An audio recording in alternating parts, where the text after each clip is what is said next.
Vous voyez ce monsieur Adama Bitogo, il est propriétaire de STL, propriétaire de Snaileye, l'entreprise qui confectionne les passeports. Et aussi, il est impliqué dans la délivrance de visas pour certains pays européens.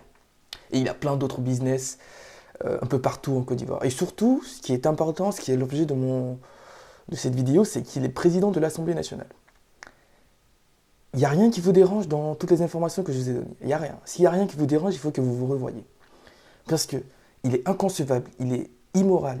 C'est pas éthique qu'une personne qui soit l'une des trois grandes personnalités de l'État, parce qu'il est président de l'Assemblée nationale, il est sûrement deuxième ou troisième, au troisième rang après l'État, enfin le chef de l'État. Il est inconcevable qu'il soit dans les stratégies, dans les secteurs aussi cruciaux pour l'État, en occupant en même temps un poste dans la hiérarchie, enfin un poste aussi important que le président de l'Assemblée nationale. Ce qui veut dire qu'il peut user de sa position de président de l'Assemblée nationale pour prendre des décisions bénéfiques à ses entreprises. Alors ça ne vous dérange pas.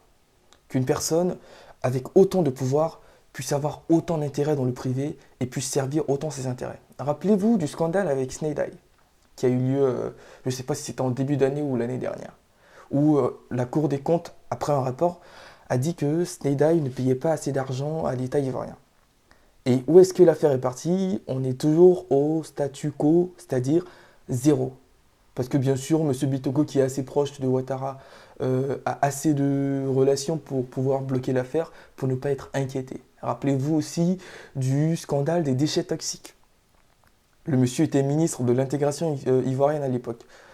Il avait été accusé par l'association des victimes d'avoir détourné l'argent qui était destiné aux victimes.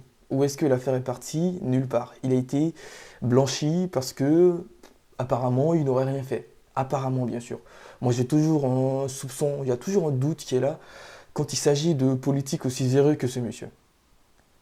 Je veux vous dire que, mes chers compatriotes ivoiriens, les autorités politiques ont trop de collusion avec le monde du privé.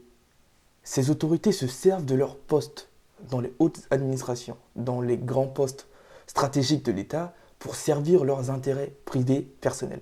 Si ça ne vous dérange pas, vous devrez vous remettre en question. C'est bien là l'un des problèmes de la gabegie financière dans laquelle nous sommes, parce que c'est des gens qui ne gèrent plus pour que l'État aille mieux, mais qui gèrent pour que leur portefeuille s'accroisse. Merci.